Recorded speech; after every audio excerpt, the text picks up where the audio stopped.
Welcome back to our Pilgrims Walk. Look what happens. Plymouth win a game, the first away game since April, and we have a gallon of Plymouth fans ready to come on and talk about it. Welcome to our Pilgrims Walk. This week, of course, we are talking about welcome to Milan Muslić, the Brentford review, of course. What a hit that was. But was that Morgan Whittaker's last green shirt thing that he does for us fans? We'll talk about that in a minute. AI is predicting our home fixtures. How many points will the Pilgrims pick up, and who's the worst ever goalkeeper to play for Plymouth Argyle as we make the worst ever Plymouth 11 from the Championship era? We have got Chris back with us. Hello, Chris, and Matt and Harry, who you will remember from last year, but we're delighted to be joined by lots of Twitter royalty this week. Reese, Fatenti, Harry, and you may recognise Sam in the corner there, who does an incredible lot of podcasting among lots of things. We could fill 20 minutes with what Sam does. You'll certainly recognise his face. You can follow him at Farley Writes. Okay, let's jump straight into this one then. First of all, let's focus on Brentford before we get into the manager. First of all, Chris, you've travelled the country up and down since April last year, watched some awful results. How good did that feel when Whittaker nailed that in the back of the Brentford net? Let me say it jumps right in the top five of my games away. It was superb, absolutely brilliant, and it wasn't just a 1-0 fluke. We deserved it. 17,000 fans up there, 2,500 janners, totally behind the team from the minute one to the 90th, and we never heard Brentford once up there. And our players were outstanding. Theirs for a Premiership team went with their fans. They were quiet. They were awful. We deserved everything we got. Absolutely. The commentary on Radio 5 that was covering said this wasn't one of them fluky results. It was something you absolutely deserved. Reese Moore, welcome to the show. Was this predicted? Because at Stoke City there was star signs that they had this kind of defensive resolution, sort of green shoots coming. Was this a surprise to you as it was the footballing world or not? Well, it's the most Argyle result ever, isn't it? Let's be honest. You just knew going there that we were going to somehow just pull out this sort of result.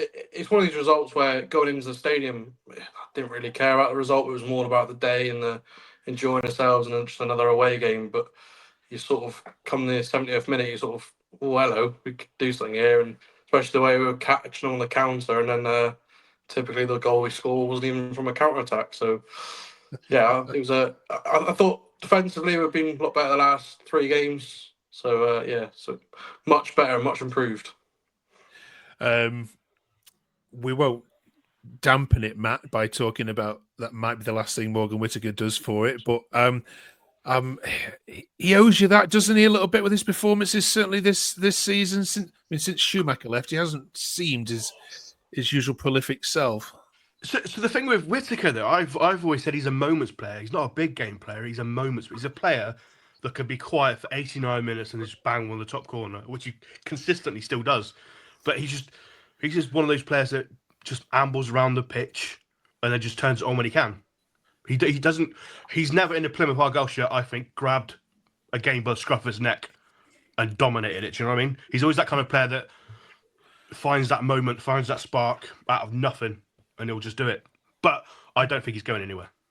Okay. Reese, we should also highlight some other players. Who else impressed you in that Brentford game? I'd like to say Brendan Galloway. He's been at Argyle for quite some time now. I think he's shown that he can be a leader in our side and lead us to victories like that against a very good Premier League side. Absolutely. Fatenti, let's be honest though, when you were watching the draw yesterday, could that have gone any better? I mean, if I get a ticket, then maybe, but yeah, well, it's coming up against the best. I think it'll be a good experience for some of the youngsters in the side as well. I think as good as the draw is for the club, I can't help but think that, I'm just thinking like the league's so much more important. It's great to have a big game. I appreciate that. It's good for the club. But for me, it's all about tomorrow night, and that's probably a bit short-sighted of me. But I'm just thinking, and then going back to Brentford, we're getting with Paulson had a great game. You know, I thought they were good across the board, but I thought Connor Hazard he pulled off some cracking saves, and I think he might have got overlooked a little bit, personally, Yeah, it's a good shout. Harry at Liverpool, though. I mean, it's a shame Wayne isn't still here, really, isn't it? He'd have loved that. But is it fair to say, Harry Howells, that you wouldn't have got through with Wayne Rooney in charge? I don't know. I think the away record doesn't really reflect Rooney, but we haven't won since last April away. I think if we still had Rooney, I think the attitude of the players that you've seen under Rooney was stinking. At away games and stuff, and at home games, I've seen it with my own eyes. Like when we played, I think Middlesbrough, Whittaker's attitude was stinking. Didn't look like he wanted to play. But yeah, Liverpool at home in the FA Cup is absolutely huge. But like Fatenti said, he is the main focus of the league. Like you want to be focusing on the league because we are rock bottom of the Championship, and you want to be getting out of that sort of state. Yeah, absolutely. We're recording this before the Oxford game, of course, so we don't know how that has gone. But let's switch gears a second. Yeah, I mean, congratulations. It was and to be honest, if Brentford had knocked you out, what a miserable FA Cup weekend it would have been for the Championship sides. You're the only Championship side that has put out anybody this weekend. We've lost 15 Championship clubs, which just shows you the gulf, doesn't it, between the Premier League and this league. All right, then let's have a chat about our new man in charge, shall we? First of all, raise your hands if you knew anything about him before he was announced. Good. We have to call. We don't have to call. I didn't have a clue. We have to call anyone a liar then. Yes. So Milan Muslić has been announced. 42 years old. He's managed a couple of clubs already. We'll have a look at his record there. His style of football is described by his own words, Sam, as active, aggressive, intense, structured and organised, ready to attack and ready to counter-press. Sounds like everything that Plymouth Argyle haven't been in the last definitely. 4 months. What have you made of it? I think really impressive. I like everyone here, I had no idea who he was when Fabrizio Romano kind of first said that he was in the interview process. But since he's been appointed, I've listened to an interview he did, I think at the start of last year with, I think it was a Dutch podcast. I've listened to a few Belgian football experts talk about him, and I'm really, really impressed. And finally this morning, he kind of did that. Well, they released the footage of him talking to the players, introducing himself. And I mean, yeah, he's got a better grasp of English than I think probably half the city of Plymouth. Definitely more than our last few managers. And the kind of clarity that he had, the way he articulated what he wanted from the team was so impressive. And yeah, I'd run through a brick wall for him already. So I'm sure the players are really inspired ahead of Tuesday. Absolutely. I listened to it in my lunchtime, and I'll tell you what, I went back to work, even in my own job, motivated, let alone football. The bit when he said, "You're a human being, and I'll never cross the line with you on that," but the football line, I'll tell you straight, I think that's genius. Yeah, and this tweet says, "Oh, if Muslić asked me to fist fight a grizzly bear, I'd do it in my pants," says George. Harry, what have you made of this signing? I think it's very left field. I think I was a bit sceptical about the appointment at first, but I think a lot of us wanted Schumacher. But I think as I've read a lot more about him, he's definitely better than the last two appointments. I think he's obviously done fairly well in Belgium compared to Foster never having a management role at that sort of level, senior level, and Rooney with his past jobs. But I think it'll be really interesting to see how he gets on in this league. He could potentially, be another Danny Rowe or Matey QPR's, what's his name? Yeah, but something like that. Yeah, absolutely. That's it. Yeah. Okay. So have a look at his record then, and let's apply his win rate to your remaining games, and let's see if it gets you over the line. We thought we'd have a little bit of fun with this one. Matt, if you give this one to you then. So, so his record in well, I'm not even going to pronounce the first one, Florida Florida Support was 43% win rate. In Bruges, it was 42% rate. So we've averaged that out as 43%. Well, the 23 remaining games that you've got, multiplying that by 43% gives us 10. 10 times 3 is 30 points. That puts you on 50 points, which may be enough, Matt, if he keeps his win rate up, to keep you safe. Do you like our maths? I like your maths, but I think we'll get a bit better than that. I think everyone's going to say he's the next Danny Roll in that spot. Why can't he be the first Muslic? Do you know what I mean? Why do you have to compare him? Why can't he just be the first? Why can't he be our Pep? Do you know what I mean? I don't understand. I'm excited. Well, I might be going over the top, but he's very impressive, isn't he? He's very impressive. I think we'll stay up. I really do. I really do. Reece, do you agree? Well, I'd like to think so. Obviously, I didn't know too much about him before he was appointed. But I'd like to think he can rebuild our club, and hopefully he gets backed by the board. And I'd be interested to see if he brings any more players in January. Okay. Before he brings some in, he might be saying goodbye to one, as we briefly mentioned, Chris. Burnley have submitted an official bid to sign Morgan Whittaker. He might be making his debut against Sunderland this Friday night on Sky, as you all sit and watch that. Chris, first of all, this isn't the first time they've tried to sign him. Do you let him go this time round, and for how much for? No, what I'm listening to, Mark, is they put in a derisory offer. They're not the only one that's done it. I think Hull City are there too, in behind the scenes. Both have given derisory offers, and I can't see going anywhere. It wouldn't surprise me if at the end, if Brentford comes forward and put one in as well after 7 days, because it seems like Thomas Frank knew all about him. He's a player that will play where he's happy, and he's happy at home park. But I don't see him going anywhere this season. I don't think we got the concern in that, especially after listening to that Tertullian speech by our new manager. So yeah, he ain't gonna go anywhere. He's happy. Reece Moore, do you agree? I don't think he's been happy this season, particularly. But I think that was a lot of players. I think he's had injury problems. We know about his toe and all this sort of stuff. But I think for me, January's a risky time to be losing your star player, and especially in the position the league we're in. I think you've got to keep all of him. Certainly, hope he starts getting the goals back in, and his price just starts creeping up again for the summer. And none of this last deadline day stuff again. Well, yes, like you did last time. Fatente, is there not a value that you think that the owners are going to be tempted to say, yeah, we'll take that, thanks so much? I think they kind of have to be, don't they? They, it's a money-driven business, and while obviously, you got to. If someone comes in with a £15 million bid for him, would we be silly to say no?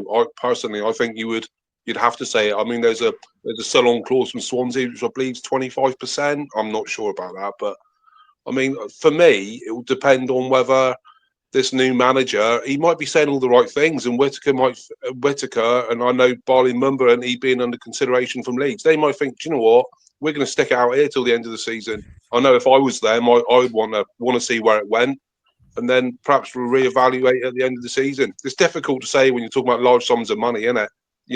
From a relatively small club like us, £15 million, a bloody lot of money, isn't it? Absolutely. There was one other departure confirmed this week. Harry Howes, if I can get your view on this one, you might not be too upset by it, but the club did confirm after a review of footballing structures, I can confirm that Neil Justip has left the club. Place on record. Well, thanks to him for everything he's done. And I want you to get your view on this last sentence here, Harry. We wouldn't be where we are today without his contributions. Do you agree, Harry? I agree to a certain extent. He's obviously been there through thick and thin, like from League Two, from our darkest days to, like last season, not last season, the season before, getting promoted to the Championship, and he stuck by us. He didn't leave or anything after the dark days or anything like that. It was a bit of he stuck by us, and I know he's left today, but it is what it is at the end of the day. Like, it's just one of them. Yeah, Sam, do you understand why some fans are saying, "Yeah, now's the right time for him to go"? And the last couple of years, he's made a few errors. Yeah, I think with the last two hires, his neck was on the chopping block a bit. So I think it's a good decision for all parties for him to go. I think he's been getting a lot of abuse over the last sort of 3 to 6 months, and probably a bit longer than that. And I think that's been really unwarranted. So hopefully, now he's gone, the dust can settle, and people can kind of look back and realise that he was such a key part of our progression as a club. So yeah, hopefully that'll be what happens anyway. Okay. All right, then.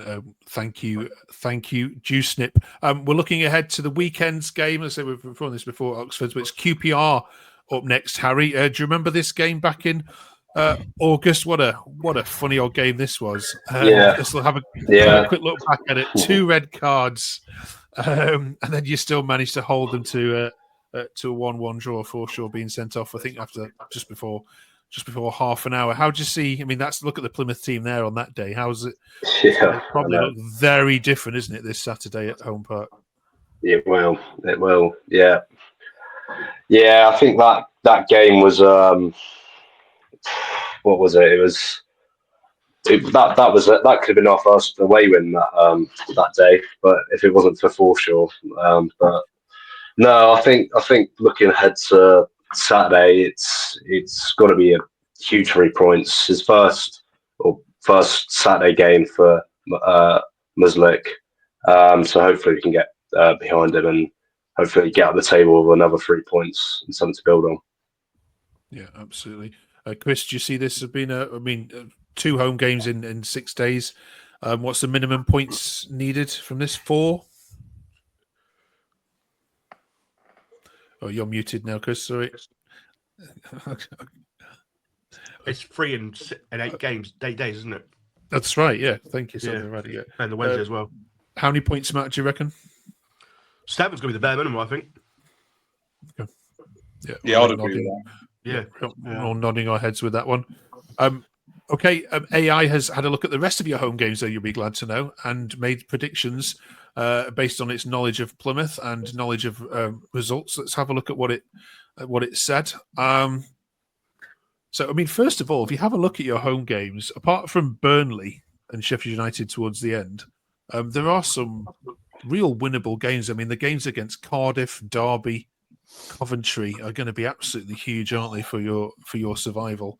AI reckons, Reese, that you're going to beat Oxford, you'll beat Millwall, you'll beat Sheffield Wednesday, you'll beat Derby, and you'll beat Coventry, and you'll pick up points against QPR and Cardiff, meaning you'll get 17 points from those remaining 11 home games. Would you take that now if I offered it to you? I mean, I think points now, I mean, there's a bit of a gap between us and 23rd. So any points now, I think, is crucial, and to give us a bit more form and consistency, which we've lacked a lot this season, would be really key, I think. Yeah. What about you, Harry Howells? Would you take 17 out of 33? Absolutely. I'd snap. Yeah, if someone offered me 17 points at the end of the season, I'll snap your hand off for it, because 17 points from where we are now, and if anyone else loses, could see us creeping out that relegation zone and just about surviving. It's about the great escape with Muslić. You never know. Like, he took Bruce from bottom to 6th and qualified for the Conference League last year. So it is possible. Potentially, do you think the manager coming in has sort of rejuvenated everyone's kind of hopes of staying up now? Do you think with Rooney, people had given up and thought, well, that's it, we're gone, or it's going to be a struggle? But do you think, from what you've heard today and all the rumblings about him, that there's a rejuvenation and that we're going to see a bouncing Home Park again tomorrow night? I think so. I think Muslić, to me, he just exudes confidence, and I think that will run through the players and into the supporters. Seeing him today and that speech he made today, I mean, it's exactly what you wanted to hear. What we all wanted to hear. It was just like, oh my God! I was just like watching it, thinking, oh really? And then I see Trevor East commented on Twitter that he's heard a lot of managers speaking and things like that, and it's almost the best he's ever heard. Well, that can only be a good thing for the players. I mean, yes, there is there's a chance that some of the players might not be with us by the end of the month, but there's also a chance that they might think, you know what, we're going to stick it out here. And in 17 points, the thing with Rooney, I think we all wanted to give him a chance, and we did. But did he want to be there? I don't know. It just was never the right fit, I don't think, for Argyle. And shame, really, because, I don't think he was a bad player, bad man or a bad man. Just not a great manager. And we made a mistake there, as we did with Foster. It's just that simple, really. Absolutely. And good on him for resigning himself rather than taking any wages, as we mentioned. Yeah, as we definitely. mentioned I think that was week. a massive thing. He could have probably taken the club for quite a few quid, and he didn't. And you got to respect him for that. I mean, he doesn't need the money, so you got to respect him for that at least. Apparently, Rooney met with Muslic on Sunday morning. Oh, did he? Yeah. To have a handover. Oh, that's amazing. Yeah. Okay. All right, then let's get some predictions. Around Home Park from time to time, I think. Yeah. Sam, where will Plymouth finish then? As long as we're not in the bottom three, I don't really care. So, get us 1 point clear. That'll be enough for me. Oh, all right. Take 20 points now. Cheers, fellas. I tell you what, I can tell you what. When you do play Liverpool, you're going to get a lot more Plymouth fans around the country. All us Evertonians will be cheering you on. All the United fans, and I think the whole footballing country will be hoping you get them out. Sandwich between the semi-final and the derby, isn't it? So they might a very weakened team. Absolutely, yeah. You can do them. You can absolutely do them. I'm positive. Right. Last topic then this week. It's January. It's a rubbish month. Everyone's skint and no one likes it. So, in honour of it being rubbish, we are creating the worst ever Plymouth Argyle 11. It's a flat 4-4-2, and we're starting in goal this week, and next week we'll pick up the strikers. So we're asking each of you very quickly, if you can, to go around and pick out the worst goalkeeper or reserve goalkeeper that you've ever seen play for Plymouth Argyle. Who are we going to put in the sticks in our world's worst 11? Chris, can you kick this off for us? You've probably seen a fair few in your time. I have, Mark, but I'm not going to put one under the bus. As an ex-goalkeeper, I'm not going there. Brilliant. I think we've been blessed with goalkeepers, to be honest. I Yeah, think we've had some crackers. Yeah, we've had. Well, I can tell you the great ones, but I ain't going to stab them in the back with the bad ones. Of course, we'll sit you on the fence there, Chris. Reese, give us one. Sorry, I thought he was ace. Reese, can you give us one? I'm also going to say can't really comment, to be honest. I think we've been blessed. I can't really comment if I'm going to be completely honest. All struggling. Sam, you're shaking your head. You can think of one. Yeah, I've got one. Matt Macy. I'll throw him under the bus. Terrible. Yeah, definitely. Yeah. Okay. Harry McSherry, any others? Yeah, I think I have to agree with Sam. But the one the worst I've seen since I've been going is Matt Macy. Not sure Championship because I've not been watching that long. But yeah, Matt Macy, definitely. Okay. Matt, can you beat that? No, I agree. Like I said, I think we've been very blessed with goalkeepers.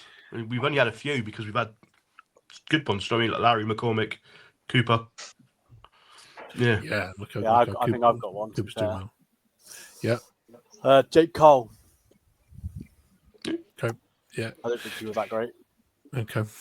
Shout. Of course, let us know in the comments below if you can beat any of this. Next week we'll be thinking about strikers, and I'm pretty sure you'll be able to think of a couple of duds. Graham Stack was just mental. Remember Graham Stack? He was crazy, wasn't he? Right. Thanks for that bumper episode. Thank you, all of our guests. Come on and talk about the exciting times at Plymouth. We really enjoyed listening to your chat. Do come back, and if you haven't yet followed the channel, please do so. It's only been going for 3 months, so we are very humble for all your support and all your comments. Thank you very much, Reese and Harry, Vitente, and Reese and Sam. And Harry, again, always good to see you. Have a great week. Hopefully you beat Oxford. Hopefully you beat QPR. We'll be sitting here out of the bottom. Would you be out of the bottom if you get 6 points? Yeah, pretty much. Yeah. Fingers crossed. Right, we'll see you next week to review QPR. Cheers, guys. See you then.